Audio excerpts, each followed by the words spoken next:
नमस्कार दोस्तों, स्वागत है आपका स्टडी फॉर सिविल सर्विसेज में। अभी जो वैकेंसी लेटेस्ट में आई है इलाहाबाद हाईकोर्ट की ग्रुप सी, ग्रुप डी और स्टेनो की, इसका फॉर्म वगैरह आप लोगों ने भरी लिया होगा। कई सारे स्टूडेंट्स की रिक्वेस्ट थी कि जो है कुछ डेमो वगैरह वीडियो दिखाए जाएं, तो ये एक डेमो वीडियो है, इसको आप देख सकते हैं। ये कोर्स आपको मिलेगा, कंप्लीट कोर्स मिलेगा, ठीक है। कंप्लीट कोर्स है ये पूरा। इसमें हिंदी, जीएस, इंग्लिश और मैथ सारी चीज़ें इसमें कवर हैं। पूरे इसमें वीडियो लेक्चर्स होंगे, पूरा ऑफिशियल सिलेबस प्लस पीवाईक्यू के हिसाब से लेटेस्ट एंड पैटर्न को फॉलो करते हुए एग्जाम के लिए जितना जरूरी है सिर्फ उतना ही दिया गया है इस कोर्स में। सिर्फ और सिर्फ सिलेक्शन की तैयारी का ग्रुप है, स्टेज 1 का यहां पे कमिटमेंट है, ठीक है। और इसमें जो वीडियोस हैं, सिर्फ हमारा जो प्रयास ये है कि official syllabus, PYQ, latest and pattern के हिसाब से सिर्फ उतना पढ़ाएं जितना Allahabad high court group C, group D, steno के लिए जरूरी है, ठीक है। तो ये टोटल कोर्स है। इसमें आप ज्ञान सर कूपन कोड का अगर यूज करेंगे जब आप बाई करते हैं ऐप से, तो अप्लाई कूपन में आप ज्ञान सर लिखिएगा, GYANSIR लगातार, कोई स्पेस के बिना, ठीक है। तो आपको एक अच्छा खासा डिस्काउंट भी मिलेगा और काफी कम प्राइसेस में कोर्स है। टेस्ट सीरीज में भी सेम जो है ज्ञान सर कूपन कोड है, उसमें भी आप जो है टेस्ट सीरीज भी ले सकते हैं। तो ये एक डेमो वीडियो है पॉलिटी का। इसके अलावा टोटल कंप्लीट जो है रिकॉर्डेड क्लासेस मिलेंगी कोर्स में, उन सबके क्लास वाइज जो है नोट्स भी दिए जाएंगे, ठीक है। टेस्ट सीरीज में आप अनलिमिटेड अटेम्प्ट कर सकते हैं और वैलिडिटी वगैरह वहीं डिस्क्रिप्शन वगैरह में लिखी हुई है, आप उसको देख के और तुरंत ये course study for civil services के हमारे ऐप से ले सकते हैं। ऐप को इंस्टॉल कर लीजिएगा, ठीक है। कोई भी जो है कंफ्यूजन हो, परेशानी हो, डाउट हो, पेमेंट रिलेटेड कोई भी चीज़ें पूछनी है तो 3 नंबर है हमारे, 8564880530, 7523864455 और 9696066089। इन तीनों नंबर पे कॉल या व्हाट्सएप करके जानकारी ले सकते हैं आप। नमस्कार सभी प्यारे विद्यार्थियों का राज व्यवस्था या पॉलिटी की क्लास में। भाई जैसा कि आप लोगों को पता है, आज आपकी फर्स्ट क्लास है, प्रथम क्लास है। आज हम लोग राज व्यवस्था की स्टार्टिंग करने जा रहे हैं, इंडियन पॉलिटी की हम लोग स्टार्टिंग करने जा रहे हैं।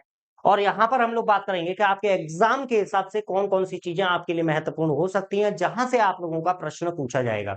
मेरा पूरा प्रयास ये रहेगा कि मैं सारी चीजें आपको कंप्लीट कराऊं, जिससे आपको कुछ अलग से पढ़ने की आवश्यकता ना पड़े।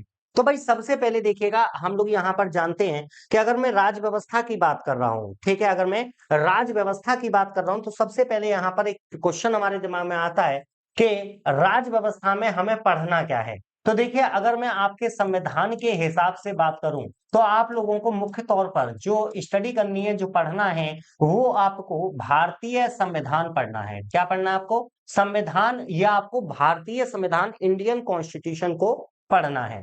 अगर मैं बात करता हूं कॉन्स्टिट्यूशन शब्द की, ठीक है, अगर यहां पर हम लोग बात करते हैं सम आपके कॉन्स्टिट्यूशन शब्द की, तो कॉन्स्टिट्यूशन शब्द जो है ये आपके टू कॉन्स्टिट्यूट से बना हुआ है। किससे बना हुआ है? टू कॉन्स्टिट्यूट शब्द से बना हुआ है। और वहीं अगर शायद मैं इसे हिंदी शब्द को देखता हूं, संविधान को, तो इसमें मुझे दो शब्द दिखाई दे रहे हैं। एक शब्द है सम और एक शब्द है विधान। भाई यहाँ पर एक चीज पर गौर करिएगा, अगर मैं विधान शब्द की बात करता हूं, तो विधान का अर्थ कानून से लगाया जाता है, लॉ से लगाया जाता है, ठीक है। तो बेसिकली आप ये कह सकते हैं, इसका अर्थ जो निकलता है, हिंदी का जो आपका शब्द है संविधान, उसका अर्थ क्या निकलता है? बराबर कानून की व्यवस्था। तो आगे चलकर जब हम कॉन्स्टिट्यूशन की व्यवस्थाओं को, प्रोविजंस को देखेंगे, तो वहां पर आप लोगों को ये पता लगेगा कि कहीं ना कहीं आपका कॉन्स्टिट्यूशन, संविधान, यही कार्य करते हुए आपको नजर आएगा।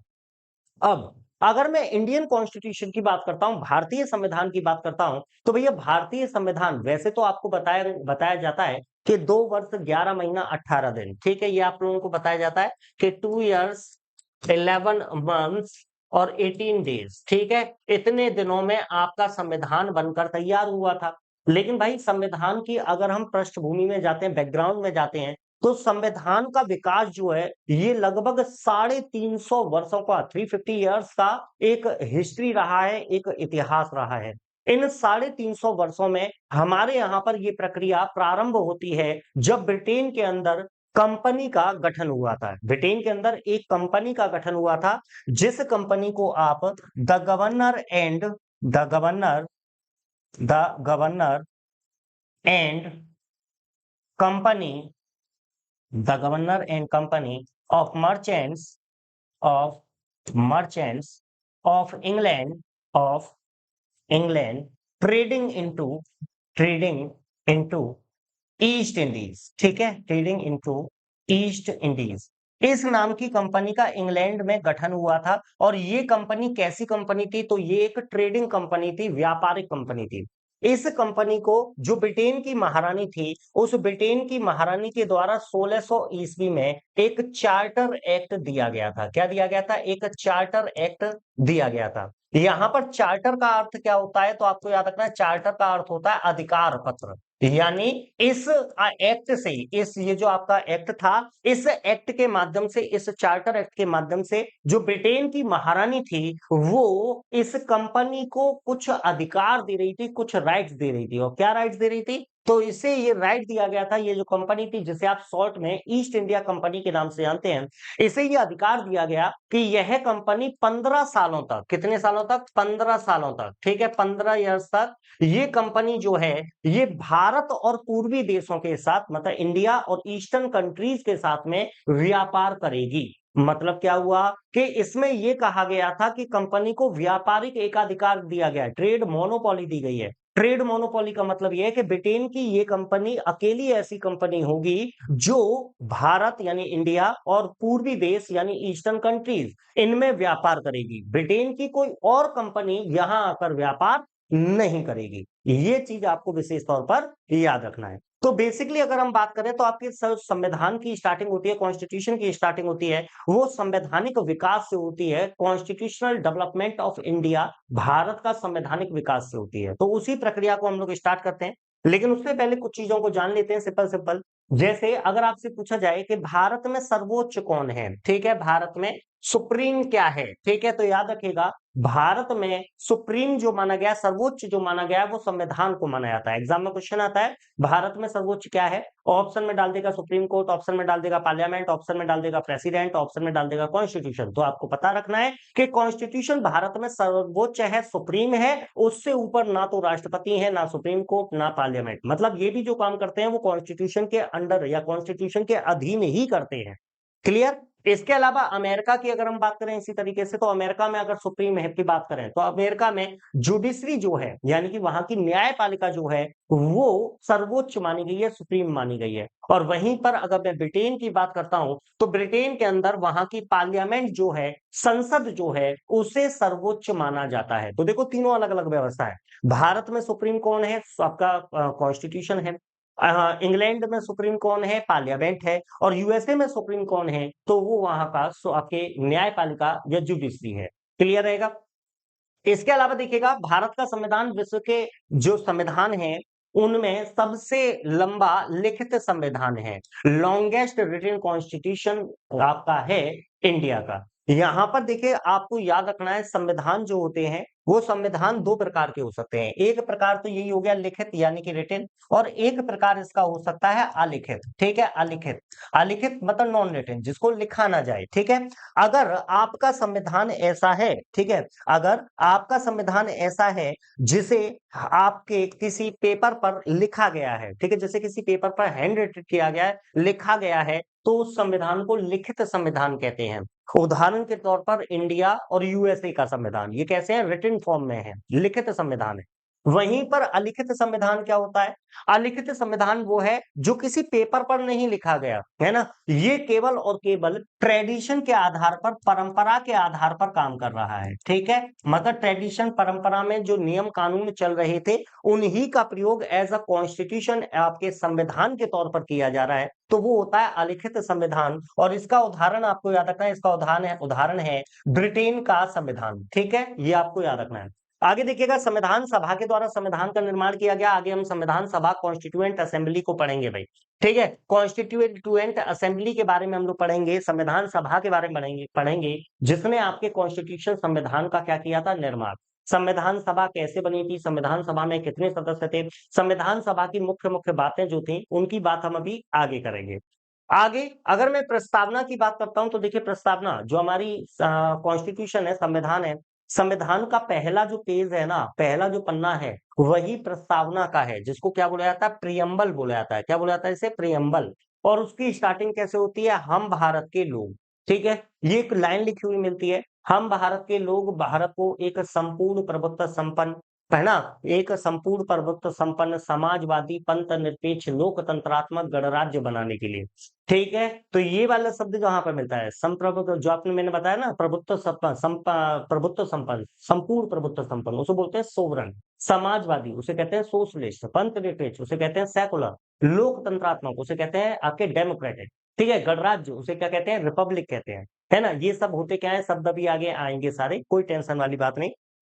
फिलहाल इतना समझिए कि इसकी स्टार्टिंग कहां से होती है, हम भारत के लोग। देखो लाइन क्या लिखी हुई थी, प्रस्तावना में लिखा है हम भारत के लोग भारत को संपूर्ण प्रभुत्व संपन्न मतलब सोवरन, समाजवादी सोशलिस्ट, पंथ निरपेक्ष सेकुलर, लोकतंत्रात्मक डेमोक्रेटिक, गणराज्य रिपब्लिक बनाने के लिए, मतलब भारत को संप्रभु कौन बनाया, संप्रभु का मतलब क्या है, जो अपने आप में सक्षम है, अपने आप में एबल है, जो किसी के ऊपर डिपेंड ना करता हो। तो भारत को हमें कैसा बनाना है, सोवरेन बनाना है, संप्रभु बनाना है, मतलब भारत अपने आप में सक्षम देश है। दूसरा समाजवादी यानी सोशलिस्ट, सोशलिस्ट का मतलब क्या होता है कि भारत में जो सरकार है वो हमारी जनता के लिए काम करती है, पीपल्स के लिए काम करती है।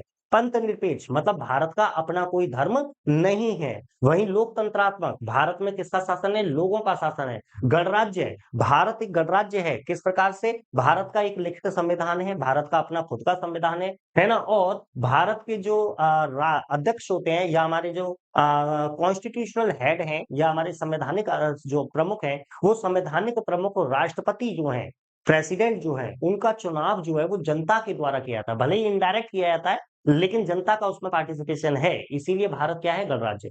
लेकिन भारत को संप्रभु, भारत को समाजवादी, भारत को पंथ निरपेक्ष कौन बना रहा है, तो पहली लाइन क्या थी, हम भारत के लोग। तो आपसे एक क्वेश्चन पूछता, आपसे कहता है भारत में समस्त शक्तियों का स्रोत क्या है। ठीक है, source of all powers of India, तो source of all powers of India वो है भारत के लोग। एक क्वेश्चन ये भी बनता है।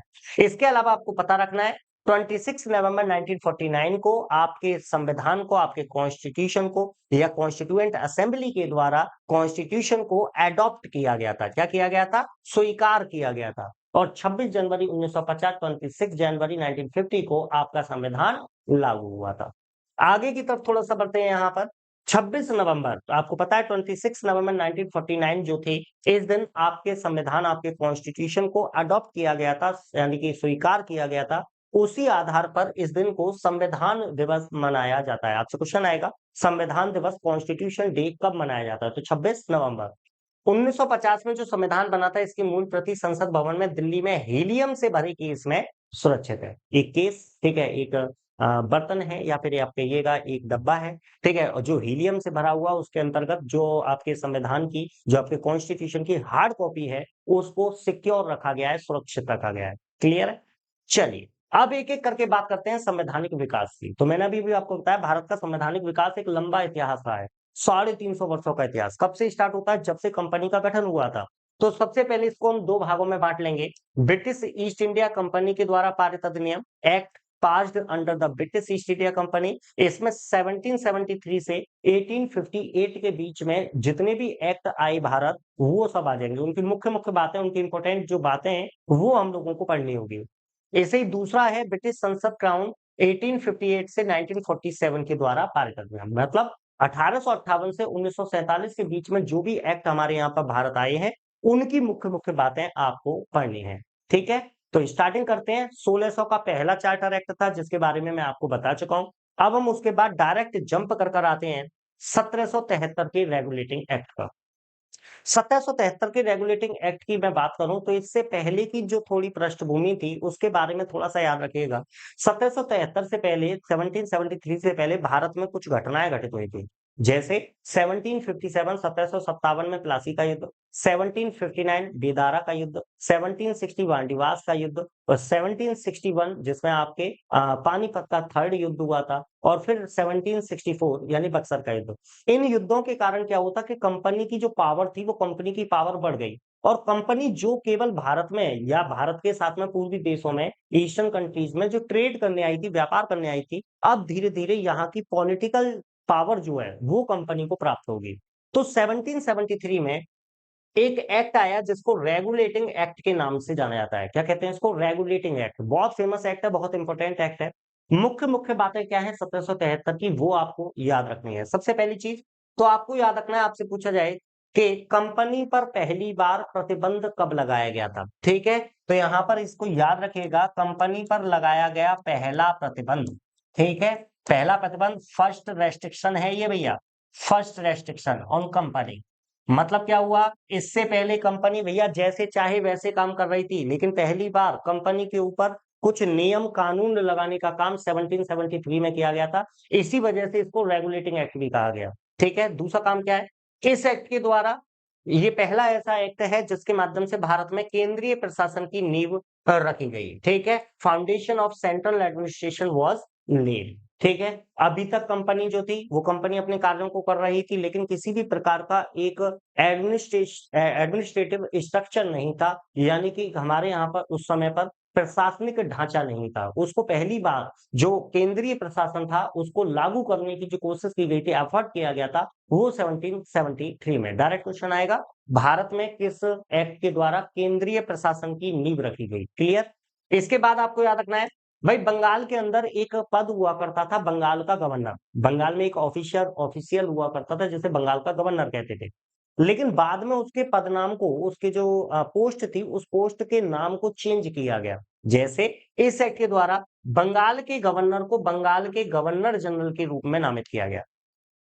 ठीक है, मतलब पहले उसे क्या कहते थे, गवर्नर ऑफ बंगाल, अब उसे क्या कहा जाएगा, गवर्नर जनरल ऑफ बंगाल। ठीक है, तो आपसे क्वेश्चन बन सकता है कि बंगाल का पहला गवर्नर कौन था। तो यहां पर आपको याद रखना है, बंगाल का पहला गवर्नर जो था वो था रॉबर्ट क्लाइव। ठीक है, रॉबर्ट क्लाइव। लेकिन अब उसे क्या कहा जा रहा है, अब बंगाल के गवर्नर को क्या कह रहे हैं, अब कह रहे हैं गवर्नर जनरल ऑफ बंगाल। तो आपसे कहेगा बंगाल का पहला गवर्नर जनरल कौन था, तो बंगाल का पहला गवर्नर जनरल जो था उसका नाम वॉरेन हेस्टिंग्स था। तो देखो दो क्वेश्चन बन गए, बंगाल का पहला गवर्नर कौन था, बंगाल का पहला गवर्नर जनरल कौन था, तो वॉरेन हेस्टिंग्स। कौन था, वॉरेन हेस्टिंग्स। ठीक है, इसकी एक एग्जीक्यूटिव काउंसिल बनाई गई, कार्यकारी परिषद बनाई गई। कार्यकारी परिषद मतलब जब गवर्नर जनरल काम करेगा तो काम करने के लिए कुछ लोगों की मदद की जरूरत पड़ेगी, हेल्प की जरूरत पड़ेगी। तो उसकी हेल्प करने के लिए 4 लोगों की एक काउंसिल बनाई गई, एक परिषद बनाई गई, जिसे क्या कहा गया, कार्यकारी परिषद या एग्जीक्यूटिव काउंसिल। क्लियर। इसके अलावा मोस्ट इंपोर्टेंट याद रखेगा, इस अधिनियम के द्वारा कलकत्ता में 1774 में एक सुप्रीम कोर्ट की स्थापना का प्रावधान किया गया।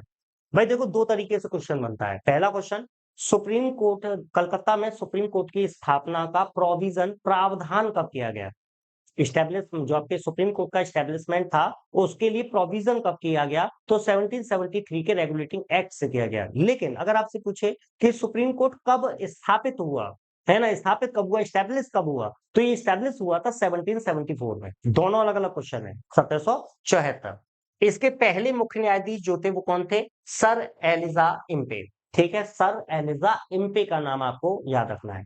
सर एलिजा इम्पे इसके पहले चीफ जस्टिस थे। इसके अलावा इसमें 3 अदर जजेस भी थे, जिनमें चैम्बर्स, लेमेस्टर और हाइड। इनका नाम आप याद रख सकते हो। ठीक है, चलिए 1773 के बाद में, 1773 के बाद में आपको थोड़ा सा याद रखना है 1784 के एक्ट के बारे में। इसको क्या है, 1784 को फिट्स इंडिया एक्ट बोल देते हैं। क्या बोल देते हैं इसको, फिट्स इंडिया एक्ट। मेन बातें याद रखनी है बस। ठीक है, मेन बातें जो एग्जाम पॉइंट ऑफ व्यू से आपके लिए हो सकती हैं वो आपको याद रखनी है। तो फिट्स इंडिया एक्ट जो था, इसमें 2-3 बातें आपके लिए महत्वपूर्ण है। सबसे पहली चीज, इसके द्वारा एक बोर्ड ऑफ कंट्रोल बनाया गया था। Board of control, board of control जिसे कहेंगे नियंत्रक मंडल। आपसे एग्जाम में क्वेश्चन आएगा, बोर्ड ऑफ कंट्रोल किस अधिनियम, किस एक्ट के द्वारा बनाया गया था।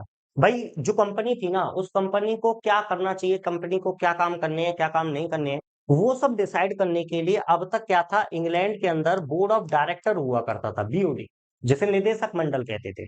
लेकिन अब क्या किया, 1784 में एक नया इंस्टीट्यूट बना दिया गया, और उस नए इंस्टीट्यूट को क्या कह रहे हैं, तो उसे कह रहे हैं बोर्ड ऑफ कंट्रोल, नियंत्रक मंडल।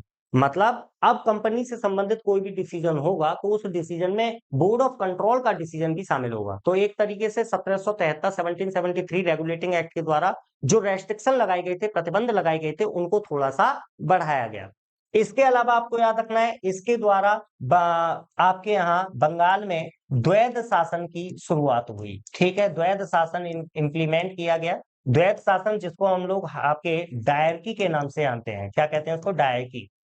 ठीक है, द्वैध शासन। द्वैध शासन बहुत सिंपल चीज है, दो लोगों का शासन। पहले क्या था, पहले केवल बोर्ड ऑफ डायरेक्टर था, अब बोर्ड ऑफ कंट्रोल भी आ गया, इसी को क्या बोला गया, द्वैध शासन। अगर पूछ ले द्वैध शासन या ड्वेल जो आपका डायरेक्टरी जो थी, इसको सबसे पहले किसने लगाया था, तो रॉबर्ट क्लाइव ने ही लगाया था बंगाल में, है ना। और ये कब तक चलता रहेगा, ये तब तक चलता रहेगा 1858, 1858 का एक्ट आएगा, उसके द्वारा इसे समाप्त किया जाएगा।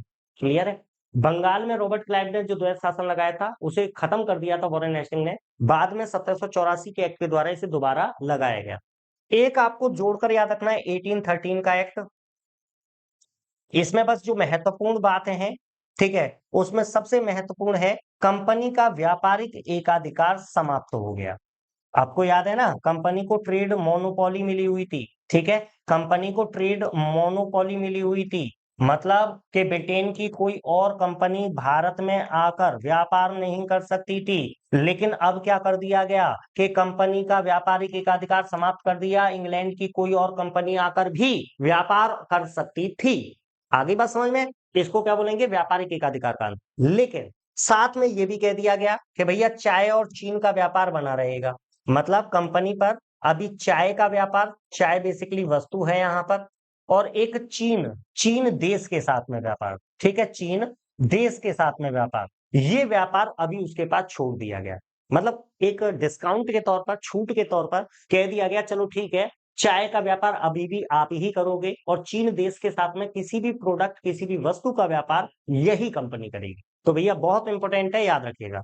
आगे चलते हैं, थोड़ा सा 1833 के एक्ट की तरफ कूदते हैं। 1833 का एक्ट क्या कहता है, तो भैया 1833, 1833 का चार्टर अधिनियम, इससे सबसे महत्वपूर्ण बात क्या है, अभी आपको याद होगा मैंने बताया था बंगाल के गवर्नर को बंगाल का गवर्नर जनरल बनाया गया था। अब यहां पर क्या होगा कि बंगाल के गवर्नर जनरल को अब भारत का गवर्नर जनरल बना दिया गया। ठीक है, याद रखना, बंगाल के गवर्नर जनरल को अब क्या कहा जा रहा है, गवर्नर जनरल ऑफ इंडिया। और पहला व्यक्ति इस पर कौन आएगा, लॉर्ड विलियम बेंटिक। तो आपसे कहेगा भारत का पहला गवर्नर जनरल कौन था, तो लॉर्ड विलियम बेंटिक का नाम आपको बताना है। इसके अलावा इसी एक्ट में यह कहा गया था कि भैया सिविल सेवकों के चयन के लिए खुली प्रतिस्पर्धा की एक प्रणाली शुरू करने का प्रयास किया गया। मतलब जो सिविल सेवा होती है, सिविल सर्विसेज होती हैं, प्रशासनिक सेवाएं होती हैं, एडमिनिस्ट्रेटिव सर्विसेज होती हैं, उनसे संबंधित एक ओपन कंपटीशन भारत में पहली बार शुरू किया गया। ठीक है, यहीं पर आप लोग जोड़कर लॉर्ड मैकाले का नाम और याद रखिएगा। लॉर्ड मैकाले, लॉर्ड मैकाले जो था ना, वो भारत का गवर्नर जनरल जो था, या लॉर्ड विलियम बेंटिक जो था, इसकी कार्यकारिणी में, इसकी काउंसिल में विधि सदस्य बना था। कौन बना था, विधि सदस्य। तो आपसे ये भी पूछ सकता है कि विधि सदस्य के रूप में किसकी नियुक्ति हुई थी, लॉ मेंबर के रूप में कौन नियुक्त हुआ था, ये भी पूछ सकता है। ठीक है, तो लॉर्ड मैकाले। आगे 1858 का अधिनियम आ जाता है भैया, 1858। ठीक है, 1858 के अधिनियम में आपको पता ही है, अभी अभी 1857, 1857 में आपके यहाँ पर महाविद्रोह हुआ था, क्रांति हुई थी, रिविलियन हुआ था। तो उसके बाद में क्या हुआ, 1858 का एक्ट भारत भेजा गया। और यहाँ पर क्या हुआ, यहाँ पर यह हुआ कि अब कंपनी का रूल जो था, जो भारत में कंपनी रूल चलाती थी, कंपनी के रूल को यहाँ से समाप्त कर दिया गया, कंपनी का शासन समाप्त कर दिया गया। और डायरेक्ट ब्रिटेन की महारानी या ब्रिटिश क्राउन का जो रूल था, जो शासन था, वो यहां पर इंप्लीमेंट किया गया। मतलब क्या हुआ कि अब भारत पर कंपनी का शासन नहीं चलेगा, और भारत की जनता अब ब्रिटेन की महारानी की जनता होंगी। क्लियर रहेगा सबको। अगला यहां पर याद रखिएगा कि इसमें क्या हुआ कि अभी तक भारत का गवर्नर जनरल बना था, अब उसके पदनाम को बढ़ाया जाएगा, पोस्ट का जो नेम है उसे बढ़ाया जाएगा। अब क्या है, भारत के गवर्नर जनरल को गवर्नर जनरल ऑफ इंडिया के साथ में वायसराय कहा जाने लगा। ठीक है, वायसराय।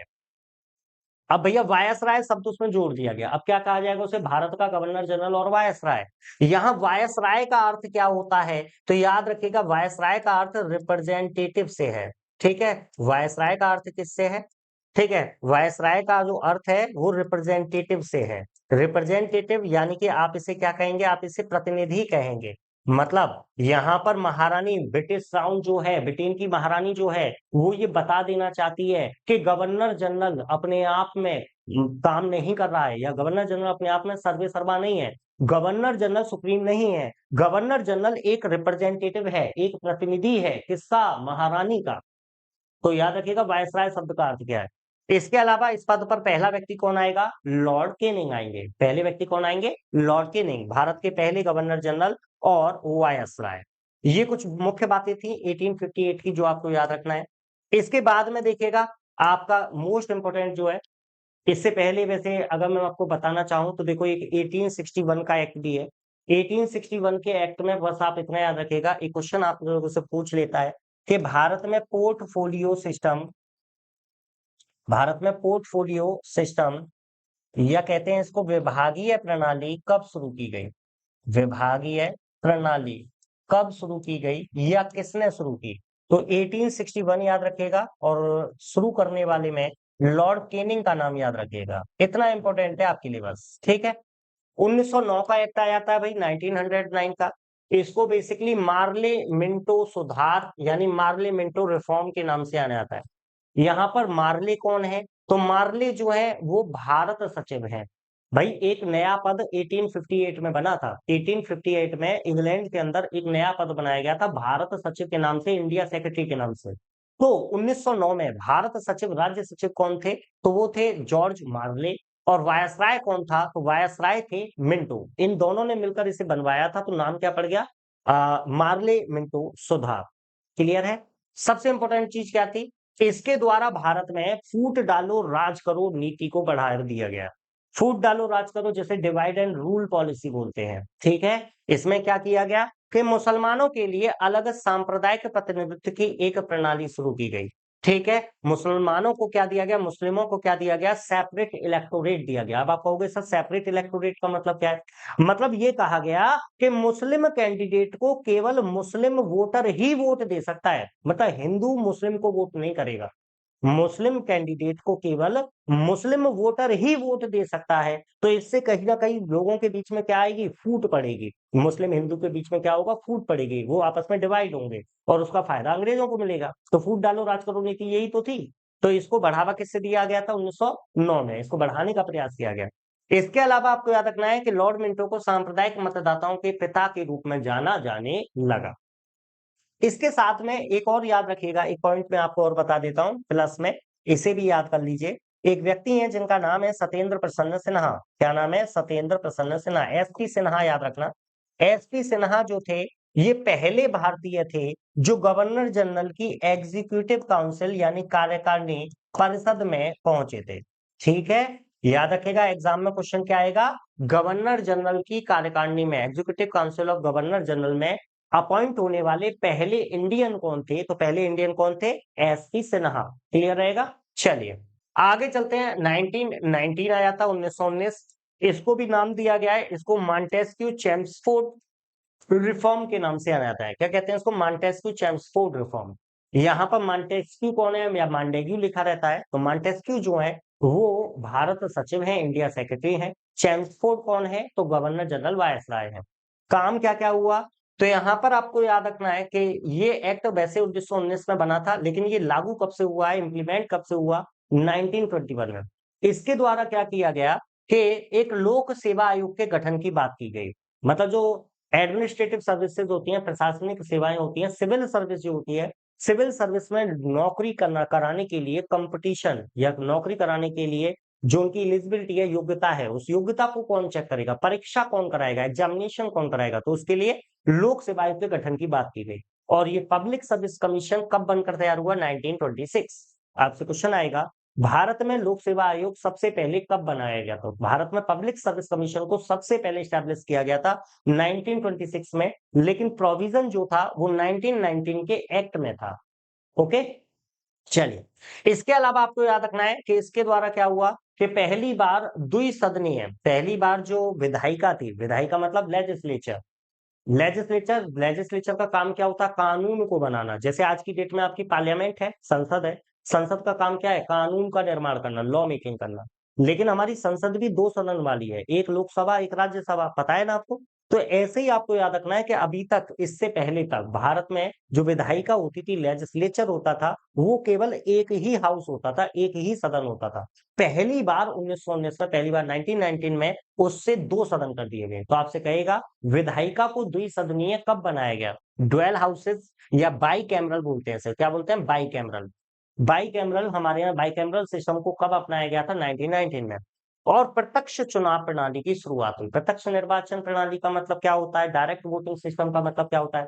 अगर भैया जनता को डायरेक्ट वोट देने का अधिकार प्राप्त हो, आप लोग डायरेक्ट वोट कर सकते हैं, तो वही क्या है? प्रत्यक्ष निर्वाचन प्रणाली। सबसे पहले कब लागू हुई?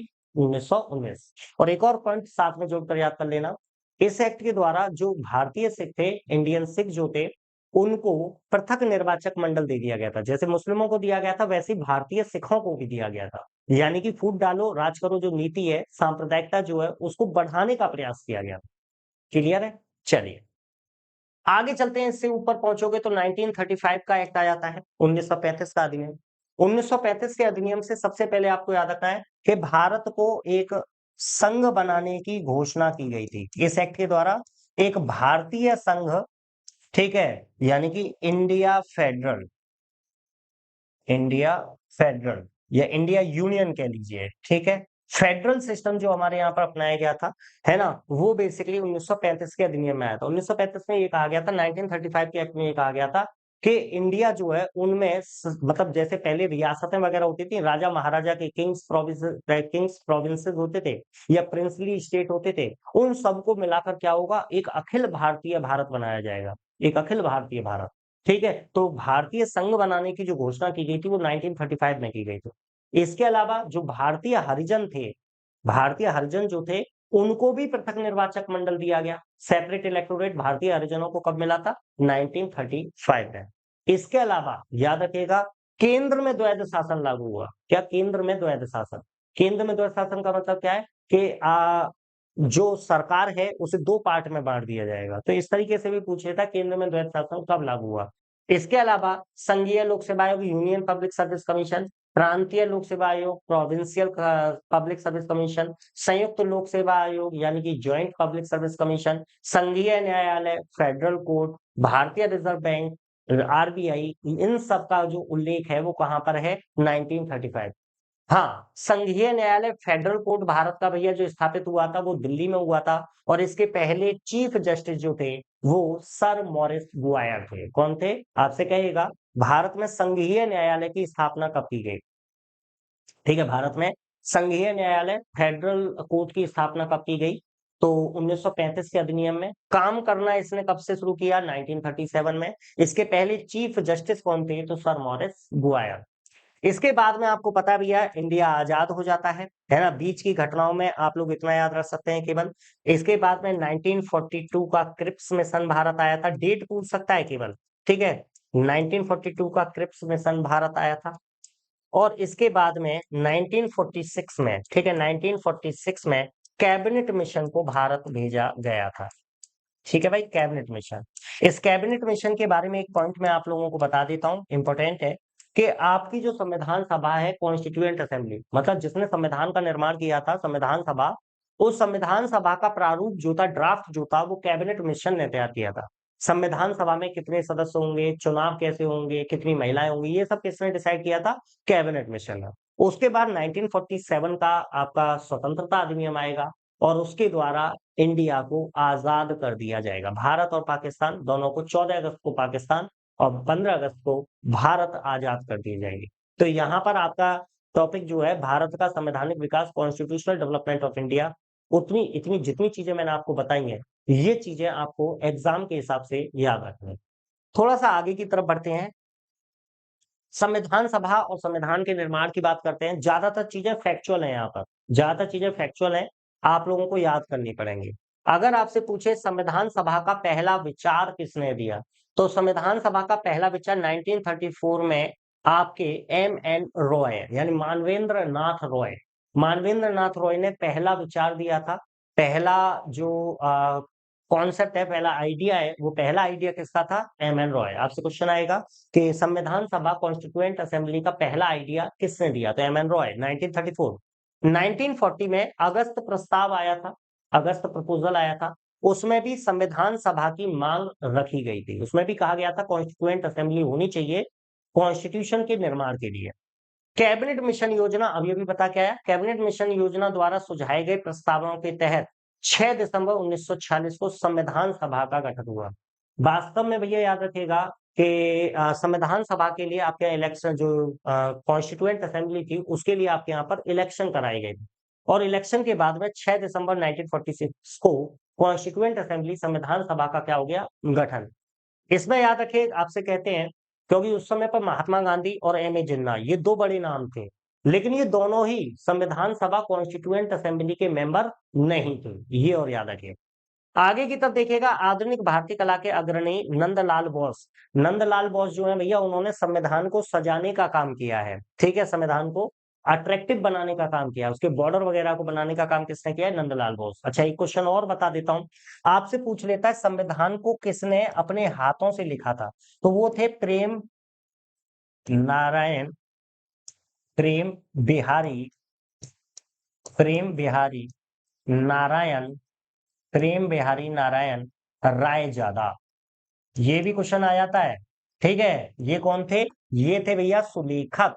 सुलेखक का मतलब क्या है? अपनी अच्छी अच्छी हैंड राइटिंग में लिखने का काम जो किया था वो किसने किया था? प्रेम बिहारी नारायण रायजादा का नाम याद रखना है। आगे की तरफ देखिएगा तो भैया हमारे यहाँ पर संविधान सभा की हम बात करें तो संविधान सभा की जो सीटें थी, टोटल सदस्यों की संख्या थी 389, ये थे टोटल मेंबर। इन 389 में 292 4 और इसके अलावा 93, मतलब 292 जो थे ये थे ब्रिटिश भारतीय 11 प्रांतों से। जैसे आज की डेट में इंडिया में भारत में आपने देखा राज्य होते हैं, अंग्रेजों के समय पर क्या होते थे? अंग्रेजों के समय पर होते थे प्रांत, प्रोविंसेस। तो प्रोविंसेस कितने थे? 11। इसके अलावा 4 चीफ कमिश्नरी क्षेत्रों से, ठीक है। चीफ कमिश्नरी मतलब ये इनके हेड ऑफिस थे अंग्रेजों के समय पर। 4 इन्होंने अपने हेड ऑफिस बना रखे थे, जिसमें दिल्ली था, कुर्ग था, अजमेर मारवाड़ था, बलूचिस्तान था, वहां से एक एक सदस्य। और 93 जो थे ये देसी रियासतों से चुने गए थे। देसी रियासत जिनको प्रिंसली स्टेट या किंग्स प्रोविंसेस बोला जाता है। क्या बोला जाता है इन्हें? Kings provinces. इनके कितने सदस्य थे? इनके 93 सदस्य थे। बहुत इंपॉर्टेंट है, पूछे आते हैं। इनमें से अगर आपसे ये पूछ ले कि इनमें से चुने हुए सदस्यों की संख्या, मतलब इनका चुनाव हुआ था, तो यहां पर याद रखिएगा इलेक्टेड मेंबर, ठीक है। चुने कितने गए थे? तो चुने हुए सदस्यों की संख्या थी 296। 296 सदस्यों का चुनाव हुआ था, मतलब क्या हुआ? संविधान सभा पूरी तरीके से इलेक्टेड नहीं थी। अब ये इलेक्शन किस आधार पर हुआ? तो 10 लाख की जनसंख्या पर एक सीट संविधान सभा में आवंटित की गई। मतलब भारत की टोटल जनसंख्या जो थी उसके हिसाब से 10 लाख की जनसंख्या को रिप्रेजेंट करने के लिए एक सीट रखी गई। उसके आधार पर टोटल सीट कितनी थी? 389। ठीक है, क्लियर रहेगा। 26 नवंबर 1949 को संविधान सभा द्वारा पारित किए गए संविधान में, क्योंकि इसी दिन अडॉप्ट किया गया था, आपको याद है संविधान दिवस, कॉन्स्टिट्यूशनल डे मनाया जाता है 26 नवंबर को। इस दिन जब यह आपके लागू हुआ तो 22 भाग 8 अनुसूची और 395 अनुच्छेद, 22 पार्ट्स, 8 शेड्यूल्स एंड 395 आर्टिकल के साथ में भारत का सबसे लंबा संविधान, लॉन्गेस्ट कॉन्स्टिट्यूशन ऑफ वर्ल्ड बनकर तैयार हुआ। क्लियर है। इसके अलावा ये आपके राष्ट्रपति थे। ये बीच में एक तथ्य आ गया, फैक्ट आ गया, याद कर लीजिएगा। वीवी गिरी के निर्वाचन के समय 2 बार मतगणना। वीवी गिरी राष्ट्रपति थे, जिस समय पर राष्ट्रपति पद का चुनाव लड़ रहे थे उस समय पर जो मतगणना थी, जो वोट काउंटिंग चल रही थी, तो वो 2 बार करनी पड़ी थी। तो ये एक्स्ट्रा फैक्ट है, आप इसे याद कर सकते हैं। आगे चलिए, यहाँ पर संविधान सभा की कार्यप्रणाली की बात करते हैं, क्या क्या काम किए इसने। भाई अगर आपसे पूछा जाए पहली बैठक कहाँ हुई? पहली बैठक 9 दिसंबर 1946 को हुई। कहाँ हुई? दिल्ली के चैम्बर्स हाउस में। याद रखिएगा, दिल्ली के चैम्बर्स हाउस में पहली बैठक हुई थी। और चैम्बर्स हाउस की भी लाइब्रेरी थी, उस लाइब्रेरी के अंदर ये बैठक हुई थी। क्लियर है। इसके अलावा पहले अस्थायी अध्यक्ष कौन थे? तो इसके पहले अस्थायी अध्यक्ष डॉक्टर सच्चिदानंद सिन्हा थे। ठीक है, टेम्पररी प्रेसिडेंट कौन बनाए गए? डॉक्टर सच्चिदानंद सिन्हा, क्योंकि इस समय तक कोई प्रेसिडेंट चुना नहीं गया था, तो इसी वजह से टेम्पररी प्रेसिडेंट कौन थे? तो सच्चिदानंद सिन्हा। 11 दिसंबर को दूसरी बैठक हुई, डॉक्टर राजेंद्र प्रसाद क्या बन जाएंगे? स्थायी अध्यक्ष। परमानेंट जो प्रेसिडेंट है वो परमानेंट प्रेसिडेंट कौन बने? क्योंकि ये इलेक्टेड होकर आए थे, चुनकर आए थे, तो डॉक्टर राजेंद्र प्रसाद स्थायी अध्यक्ष। एच.सी. मुखर्जी, वी.टी. कृष्णमाचारी, ये दोनों कौन थे? ये दोनों संविधान सभा कॉन्स्टिट्यूएंट असेंबली के ये उपाध्यक्ष थे, वाइस प्रेसिडेंट, है ना। प्रेसिडेंट की मदद के लिए कौन बनाए जाते हैं? उपाध्यक्ष। उपाध्यक्ष कौन कौन थे? तो यहाँ पर आपको याद रखना है कि वीटी कृष्णमाचारी और एचसी मुखर्जी। 13 दिसंबर 1946 इंपोर्टेंट रहेगा। इस दिन जवाहरलाल नेहरू के द्वारा उद्देश्य प्रस्ताव, जिसे ऑब्जेक्टिव रेजोल्यूशन कहा जाता है, ये रखा गया। भाई आगे चल के आप संविधान की प्रस्तावना प्रियम्बल के बारे में पढ़ोगे, तो जो आपकी प्रियम्बल है ना, उस प्रियम्बल में जो भी चीजें लिखी हुई हैं, वो सब चीजें आपकी यहीं पर आपको मिलेंगी। उद्देश्य प्रस्ताव में वो चीजें थी जो आज की डेट में आपके प्रियम्बल बनकर आपके सामने है।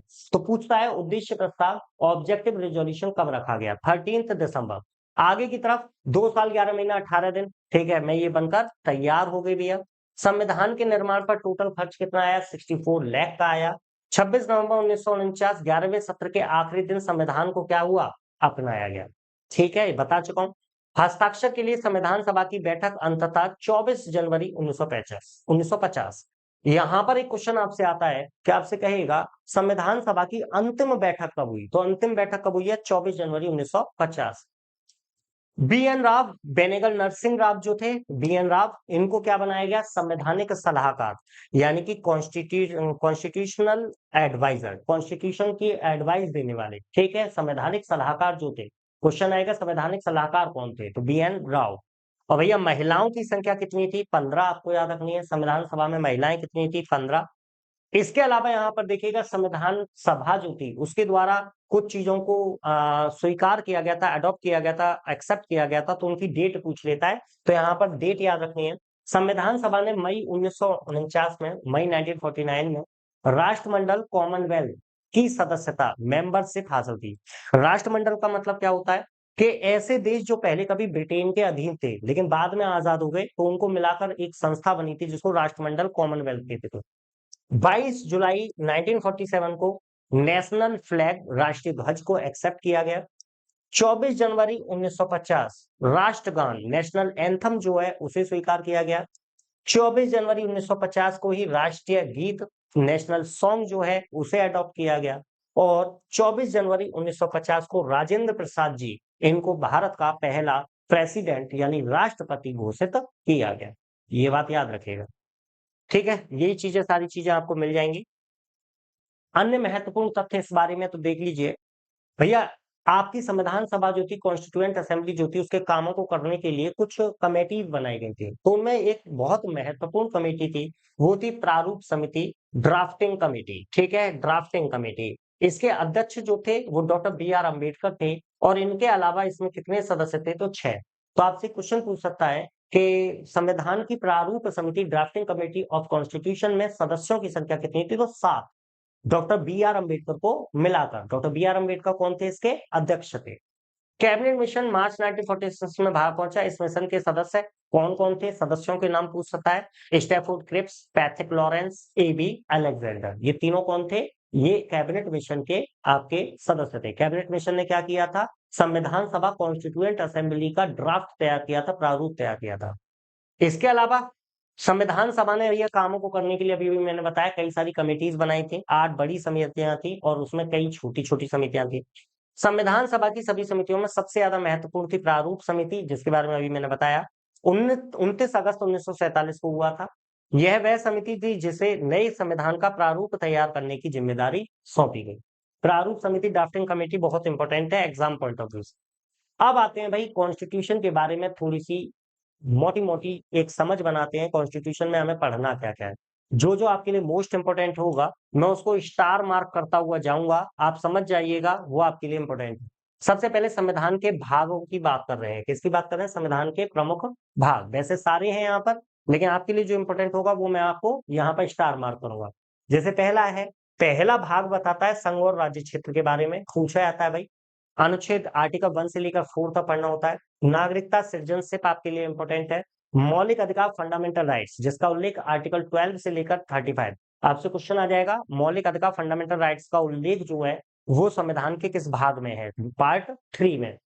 राज्य के नीति निर्देशक तत्व जो हैं, ठीक है, इनका उल्लेख directive principles of state policy, इनका उल्लेख आर्टिकल 36 से 51 और पार्ट 4 में। मौलिक कर्तव्य, ये 4A में आते हैं, 4 क में आते हैं। एक अनुच्छेद है 51A, जिनको फंडामेंटल ड्यूटीज आप बोलते हैं। ये बाद में जोड़े गए थे आपके कॉन्स्टिट्यूशन में, आगे आएंगे तब मैं विस्तार से बताऊंगा। ठीक है, यहां तक इंपॉर्टेंट है। पांचवें भाग में संघ सरकार आ जाती है। इसके अलावा छठवां भाग है ना, यहाँ पांचवें भाग में ये सब लोग आ जाते हैं। देखो, संसद भी आ जाती है, राष्ट्रपति की विधायी शक्तियां, legislative power of president, union judiciary, controller and auditor general of India, CAG, ये सब आपके किसमें आते हैं, भाग 5 में, पार्ट 5 में। इनके बारे में देखो, सारी चीजें अभी आगे आएंगी। फिलहाल अभी मैं आपको इतना बता रहा हूँ कि संविधान के किस भाग में क्या चीज मिलती है। भाग 6 में राज्य सरकारें आ जाती हैं। ठीक है, तो पूछ सकता है राज्य सरकारों का उल्लेख कहाँ मिलता है। इसके अंदर राज्य की एग्जीक्यूटिव आ जाएगी, स्टेट लेजिस्लेचर आ जाएगी, लेजिस्लेटिव पावर ऑफ गवर्नर आ जाएगा, हाई कोर्ट आ जाएंगे, सबऑर्डिनेट कोर्ट आ जाएंगे। ठीक है, आगे की तरफ चलोगे तो 7वीं अनुसूची है। 7वीं अनुसूची जिसको क्या कर दिया गया है, निरस्त कर दिया गया है, समाप्त कर दिया गया है। संघ राज्य क्षेत्र इंपोर्टेंट है। यूनियन टेरिटरीज, जो भारत की यूनियन टेरिटरीज है, उनका उल्लेख किसमें, पार्ट शेड्यूल 8 में है। इसके अलावा आपको याद रखना, भाग है ना, भाग 8, इसका उल्लेख किसमें है, पार्ट 8। ठीक है, इसका उल्लेख किसमें है, तो आपको याद रखना है, इसका उल्लेख पार्ट 8 में है। भागों की बात कर रहे हैं अभी हम, है ना। चलिए आगे की तरफ चलते हैं। इंपोर्टेंट में पंचायतें रहेंगी, 9वें भाग में आती हैं। इसके अलावा नगर पालिका 9 का, ठीक है, म्यूनिसिपालिटीज का उल्लेख संविधान के भाग 9 का में मिलता है। अनुच्छेद कौन कौन से हैं वो आप देख सकते हैं।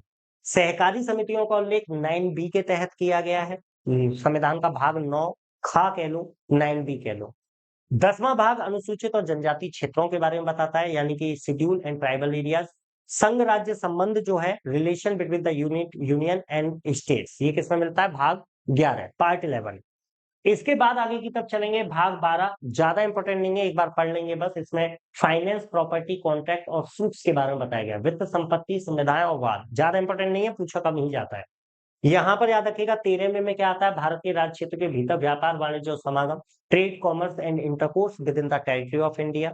इसके अलावा 14वां आपके लिए इंपॉर्टेंट रहेगा, जिसमें संघ और राज्य के बीच अधीन सेवाएं, मतलब services under the union and the state के बारे में उल्लेख किया गया है।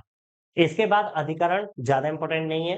निर्वाचन पूछा जा सकता है, बहुत बार पूछा है, भाग 15 इलेक्शन। ठीक है, इलेक्शन से संबंधित जो प्रोविजन है वो भाग 15 में है। यहाँ भाग 17 इंपॉर्टेंट रहेगा, जिसमें लैंग्वेजेस, ऑफिशियल लैंग्वेज, राजभाषा का उल्लेख है। इसके अलावा अगर आपात उपबंध पूछे, इमरजेंसी प्रोविजन, तो भाग 18 आपको याद रखना है। और संविधान का संशोधन पूछे, अमेंडमेंट ऑफ कॉन्स्टिट्यूशन का उल्लेख किसमें है, तो भाग 20 आपको याद रखना है। वैसे टोटल भागों की संख्या कितनी है, 22। इनमें जो मोस्ट इंपोर्टेंट है वो मैंने स्टार मार्क किए हैं, आप समझ जाएंगे। शेड्यूल्स की बात कर लेते हैं। शेड्यूल्स कौन कौन सी इंपोर्टेंट रहेंगी, फिर से मैं स्टार मार्क करूंगा। पहली अनुसूची के अंतर्गत जो भारत के स्टेट्स हैं, राज्य हैं, उनके नाम वगैरह और केंद्र शासित प्रदेश, यूनियन टेरिटरीज के नाम ये बताए गए हैं। भाग 2, ठीक है, यहाँ पर याद रखिए, अनुसूची 1 में क्या हो गया, राज्यों के नाम, केंद्र शासित प्रदेशों के नाम।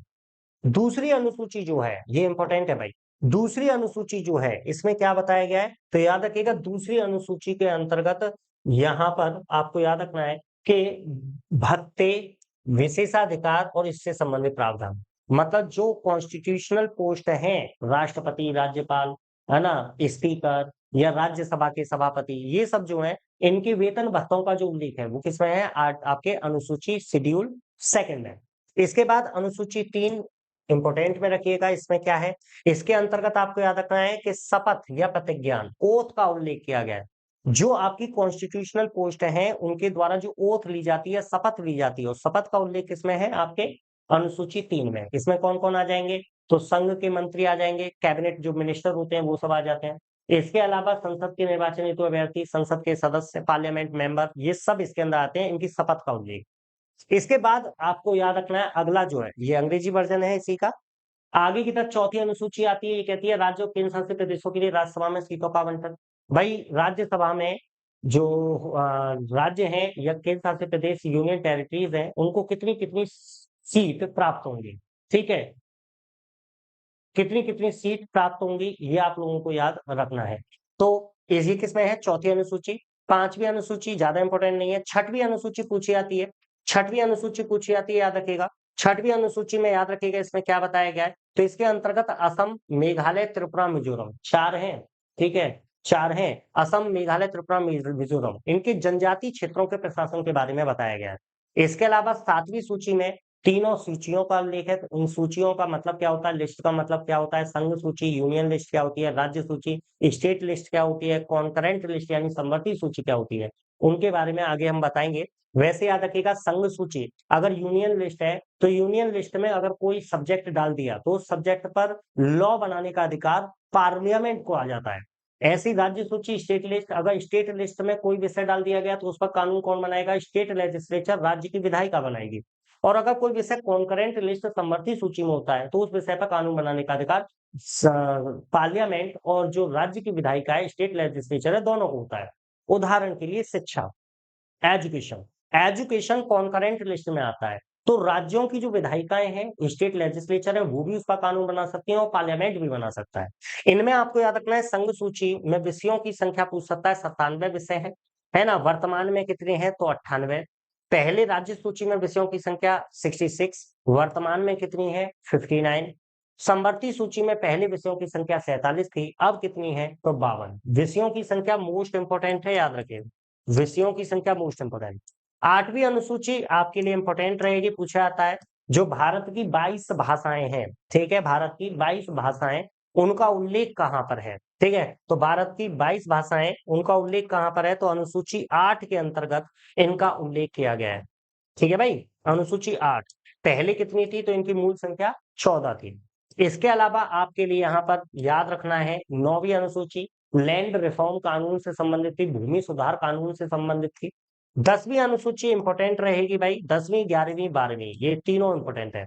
10वीं अनुसूची दल बदल के बारे में बताता है ना, डिफेक्शन लॉ के बारे में, एंटी डिफेक्शन लॉ के बारे में। मतलब अगर कोई व्यक्ति मान लो किसी पार्टी से चुनाव लड़ता है और चुनाव में जीतने के बाद उस पार्टी को छोड़कर किसी दूसरी पार्टी में शामिल हो जाता है, तो किस आधार पर उसकी मेंबरशिप बनी रहेगी या चली जाएगी, ये किसमें आता है, दल बदल। दल बदल को आपको याद रखना है, इसको बाद में शामिल किया गया था 52वें संविधान संशोधन 1985 के द्वारा। पूछा जाता है 52वें संविधान संशोधन 52nd कॉन्स्टिट्यूशनल अमेंडमेंट 1985 के द्वारा आपके यहाँ पर 10th शेड्यूल शामिल की गई, जिसमें एंटी डिफेक्शन लॉ, दल बदल कानून को रखा गया। 11वीं अनुसूची में पंचायतें आ जाती हैं और 12वीं अनुसूची में म्यूनिसिपालिटीज, नगर पालिकाओं का उल्लेख है।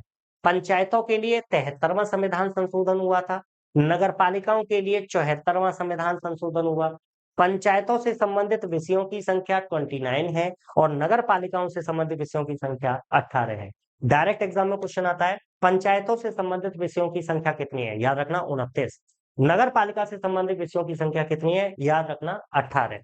आगे की तरफ चलते हैं, थोड़ा सा आगे की तरफ बढ़ते हैं। अब आ जाते हैं भैया भारतीय संविधान के स्रोतों के बारे में।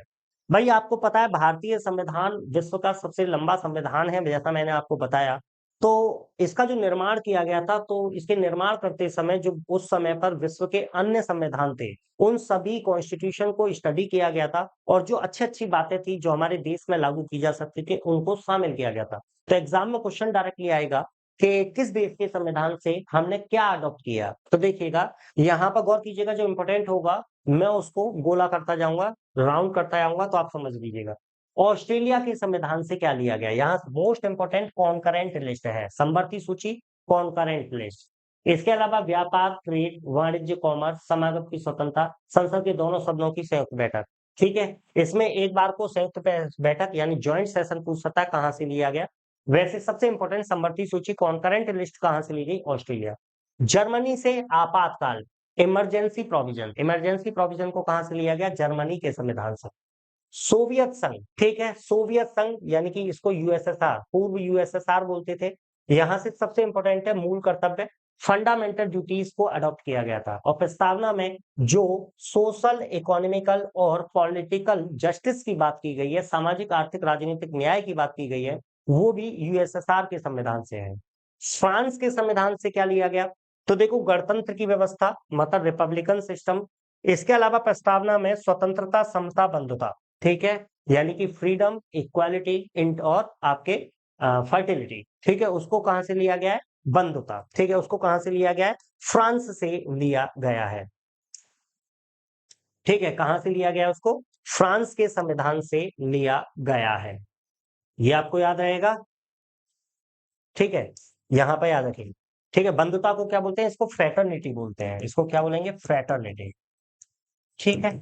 चलिए दक्षिण अफ्रीका साउथ अफ्रीका से, तो देखो संशोधन की प्रक्रिया यानी कि अमेंडमेंट प्रोसेस, अगर आपको कॉन्स्टिट्यूशन में किसी प्रकार का कोई चेंज करना है, अमेंडमेंट करना है, तो वो कैसे किया जा सकता है? कहां से लिया? साउथ अफ्रीका से।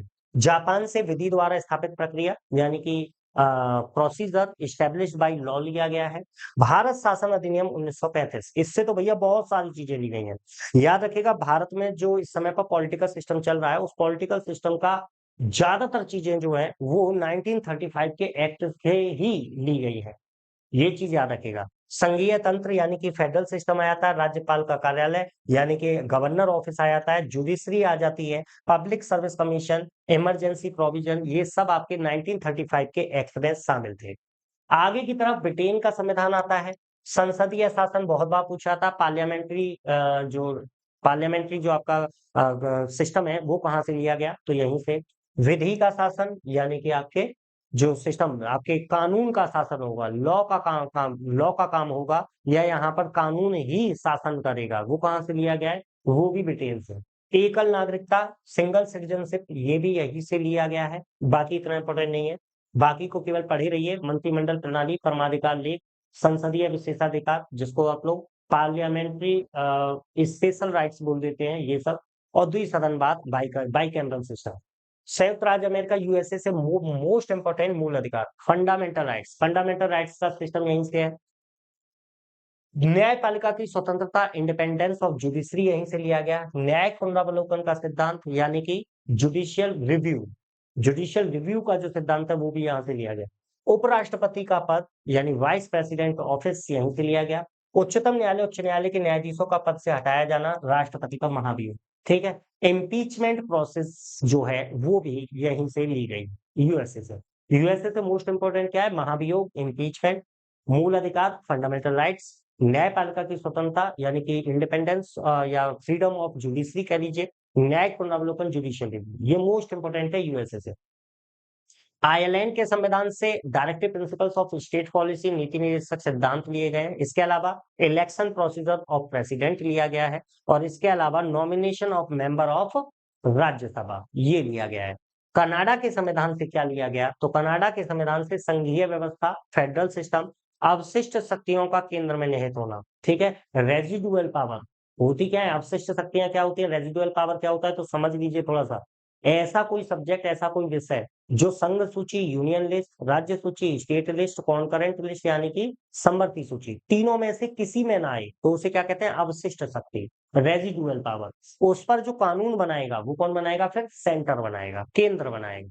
ठीक है। केंद्र द्वारा राज्य के राज्यपालों की नियुक्ति और उच्चतम न्यायालय का परामर्शी न्याय निर्णय, तो ये सब व्यवस्थाएं आपके अडॉप्ट की गई हैं किसी अन्य देश के संविधान से, जहां से आपसे डायरेक्टली क्वेश्चन पूछा जाए। मेरे हिसाब से क्लियर होगा। आगे की तरफ बढ़ते हैं, थोड़ा सा देख लेते हैं चीजों को, और यहाँ पर आ जाता है। हाँ, एक और चीज मैं बता देता हूँ, ये जो नोट्स हैं ये SC group C D stenographer को ध्यान में रखकर ही बनाए गए हैं। और याद रखिएगा, अगर आप इतना ही पढ़ लेते हैं तो आपको मोस्ट ऑफ द क्वेश्चन जो है, ज्यादातर क्वेश्चन या सभी क्वेश्चन यहीं से प्राप्त होंगे, आपको एक्स्ट्रा पढ़ने की आवश्यकता नहीं पड़ेगी। आगे की तरफ चलते हैं, यहाँ पर देखिएगा, उद्देशिका की बात करते हैं, प्रस्तावना की बात करते हैं, प्रियम्बल ऑफ कॉन्स्टिट्यूशन की बात करते हैं। ये क्या है भाई? संविधान की जो प्रस्तावना है, मैंने आपको बताया था कि हमारा संविधान जो है, कॉन्स्टिट्यूशन जो है, उसका पहला ही पन्ना जो है वो उद्देशिका या प्रस्तावना का है, प्रियम्बल का है। आपको याद होगा, उद्देश्य प्रस्ताव, ऑब्जेक्टिव रिजोल्यूशन, जो जवाहरलाल नेहरू के द्वारा रखा गया था, वही आज की डेट में आपका क्या बन गया है? प्रस्तावना। इसके बारे में कुछ महत्वपूर्ण तथ्य हैं। आपसे कहेगा भारतीय संविधान में प्रस्तावना को कहां से लिया गया है? तो यूएसए। ठीक है। Preamble in the Indian constitution has been taken from the American constitution. ये चीज याद रखिएगा, सबसे पहले यूएसए का संविधान था जिसने अपने यहाँ पर प्रस्तावना, प्रियम्बल का प्रयोग किया था। बाद में फिर अन्य कई सारे देशों ने उसे अपनाया, जैसे इंडिया ने भी अपनाया है। इसके अलावा एन ए पालकीवाला की अगर हम बात करें, ठीक है, एक व्यक्ति आपको याद रखना है, राजनीतिक शास्त्री है ना? तो एन ए पालकीवाला जो है, इन्होंने प्रस्तावना को संविधान का परिचय पत्र, आइडेंटिटी कार्ड ऑफ कॉन्स्टिट्यूशन कहा था।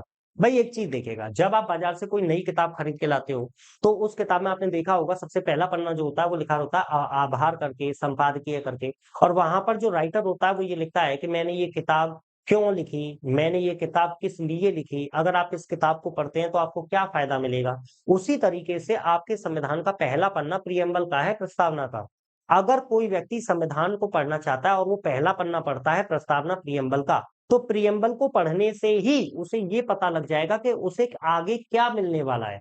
तो इसी वजह से प्रस्तावना को संविधान का दर्पण भी कहते हैं। ये भी साथ में जोड़कर याद रख लेना, संविधान का दर्पण भी कहते हैं इसको, ठीक है। मिरर ऑफ कॉन्स्टिट्यूशन के नाम से भी जाना जाता है, क्योंकि भैया अगर आप इसे पढ़ लेते हैं तो आपको ये अंदाजा लग जाता है कि आगे आपको क्या दिखने वाला है, तो मिरर ऑफ कॉन्स्टिट्यूशन। इसके अलावा संविधान का इसके अंदर क्या पाया जाता है, सार पाया जाता है। आगे भैया समरी मिल सकती है, इसे पढ़कर आप अंदाजा लगा सकते हैं कि आपको क्या देखने को मिलने वाला, क्या प्रोविजन मिलने वाले हैं। 26 जनवरी 1950 को लागू हुआ था, आपका संविधान पता ही है। इसके अलावा भारत कैसा देश है, तो संप्रभु लोकतांत्रिक गणराज्य, मैंने बताया था ना, संप्रभु जो मैंने बताया था, पूर्ण प्रभुत्व संपन्न समाजवादी पंथनिरपेक्ष लोकतंत्रात्मक गणराज्य, यानी कि sovereign socialist secular democratic Republic, ये भारत की विशेषताएं हैं। ठीक है, चलिए आगे की तरफ। यहाँ पर देखिए उद्देश्य संकल्प, अभी भी मैंने बताया था, ऑब्जेक्टिव रिजोल्यूशन जो पंडित नेहरू के द्वारा रखा गया था, उसी की बदला हुआ रूप आज का प्रियम्बल है। 42वें संविधान संशोधन के द्वारा पहली बार प्रियम्बल में चेंज किया गया। पहले ये माना जाता था, एक केस था, नाम मैं आपको बता देता हूँ, बेरूबारी, बेरूबारी बनाम भारत संघ, Berubari versus India union. Berubari बनाम भारत संघ 1960 में आया था। उसमें ये कहा गया था कि प्रियम्बल में जो लैंग्वेज लिखी हुई है उसमें किसी प्रकार का कोई चेंज नहीं किया जाएगा। लेकिन बाद में एक केस आया, केशवानंद भारती, केशवानंद भारती केस 1973 में आया था, 1973 में, जिसमें कह दिया गया कि प्रस्तावना प्रियम्बल को चेंज किया जा सकता है। इसी वजह से 42वें संविधान संशोधन 1976 के द्वारा 3 शब्द समाजवादी धर्मनिरपेक्ष अखंडता, यानी कि जिनको सेकुलर सेकुलर सोशलिस्ट, सोशलिस्ट है क्या ना, सोशलिस्ट सेकुलर और इंटीग्रिटी, ये 3 नए शब्द जोड़े गए थे। आपसे क्वेश्चन आता है 42वें संविधान संशोधन के द्वारा प्रस्तावना में कौन से 3 नए शब्द जोड़े गए थे, तो ये 3 शब्द थे, समाजवादी धर्मनिरपेक्ष और अखंडता। इसके अलावा भैया जो हमारा देश है उसका नाम क्या रखा जाए, कॉन्स्टिट्यूएंट असेंबली में इसे लेकर भी बहुत सारे विचार आए थे, है ना। कोई हमारे देश का नाम भारत रखना चाहता था, कोई हमारे देश का नाम इंडिया रखना चाहता था, कोई हमारे देश का नाम भारतवर्ष रखना चाहता था। तो इसी वजह से हमने आर्टिकल 1 अनुच्छेद 1 जो लिखा, ठीक है, अनुच्छेद 1 जो लिखा है उस एक में डायरेक्टली लिख दिया, India that is Bharat is the union of states, यानी कि हमने दोनों को स्वीकार कर लिया, इंडिया और भारत, ये दोनों हमारे ऑफिशियल नेम होंगे, ठीक है ना। ठीक है, आगे की तरफ चलते हैं थोड़ा सा, और यहाँ पर देखिएगा 13 दिसंबर 1946 आया था, जवाहरलाल नेहरू द्वारा पेश किए गए उद्देश्य प्रस्ताव को 22 जनवरी 1947 को प्रस्तावना के रूप में सर्वसम्मति दी गई थी। ठीक है, मैंने बताया ना बदला हुआ रूप क्या है, प्रस्तावना।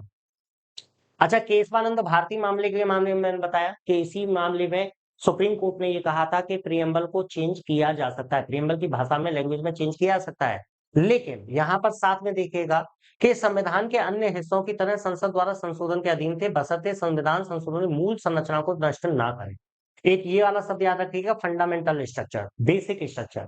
आपसे ये पूछ सकता है कि प्रस्तावना को मूल संरचना या बेसिक स्ट्रक्चर या आधारभूत संरचना किस केस में कहा गया था, तो केशवानंद भारती, है ना। मूल संरचना का मतलब क्या है कि ये कहा गया था कि प्रस्तावना जो है, प्रियम्बल जो है, वो संविधान का अभिन्न अंग है, और क्योंकि वो उसका अभिन्न अंग है तो उसमें चेंजेस भी किए जा सकते हैं, लेकिन ये कहा गया कि उससे बेसिक स्ट्रक्चर जो है वो नष्ट नहीं होना चाहिए, वो स्पॉइल नहीं होना चाहिए। ठीक है, इसके अलावा आपको यहाँ पर याद रखना है, मूल संरचना को नष्ट किए बिना प्रस्तावना में संशोधन कर सकते हैं। आगे की तरफ यहाँ पर आ जाता है, भारत के संविधान के आमुख लक्ष्य उसके सभी नागरिकों को, है ना, सामाजिक आर्थिक राजनीतिक न्याय, तो पूछे कितने प्रकार के न्याय न्याय की बात की गई है, 3 प्रकार के, सोशल इकोनॉमिक पॉलिटिकल। स्वतंत्रता कितने प्रकार की, विचार अभिव्यक्ति विश्वास धर्म उपासना, 5 प्रकार। ठीक है, liberty of thought expression belief faith and worship. और अगर पूछे इसमें भी साथ में क्या कहा गया, अवसर की समानता तथा प्रतिष्ठा और अवसर की समानता और व्यक्ति की गरिमा।